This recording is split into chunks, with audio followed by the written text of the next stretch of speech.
The ego's cheese trap. Are you chasing or escaping? The maze. You didn't know you were in. There's a moment in every seeker's life when they stop running just long enough to wonder, why am I chasing this?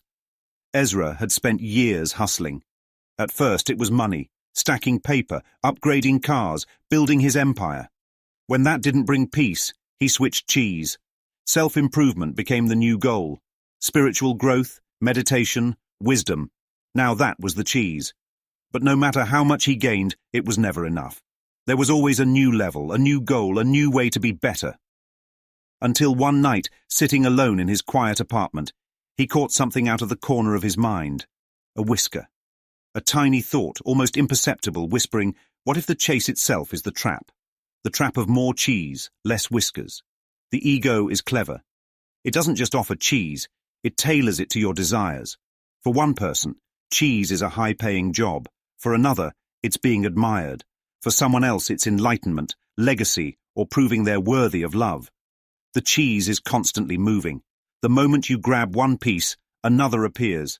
A new milestone, a new validation, a new level. But the whiskers, the little signals that something isn't right, those get buried. The ego hides them because whiskers mean awareness. A whisker is the friend who asks, are you sure this is making you happy? A whisker is the moment you achieve the goal but still feel empty. A whisker is the glimpse of truth that tells you you were never meant to run in this maze forever. The whiskers are the way out. Ezra started noticing the whiskers more and more.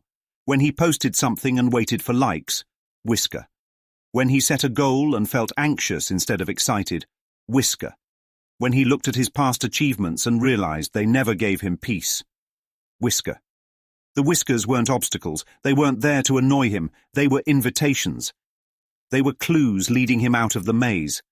The ego wants you to ignore them, to focus on more cheese. But Ezra finally saw the game for what it was, and when he stopped running long enough to really look at his life, he asked the question that changed everything. What happens if I stop chasing? What happens when you walk away? When Ezra stopped chasing, something unexpected happened.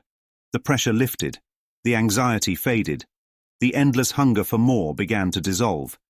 Because here's what the ego doesn't want you to know. The cheese was never real. The maze was self-imposed, the traps were illusions, and the whiskers. They were the path to freedom all along. Love is outside the maze. Peace is outside the maze. Truth is outside the maze. They don't need to be chased. They were never something to be earned. They were always here. So now the question is yours. Will you keep running, or will you follow the whiskers and finally step outside the game? Because once you see the trap, you don't have to take the bait.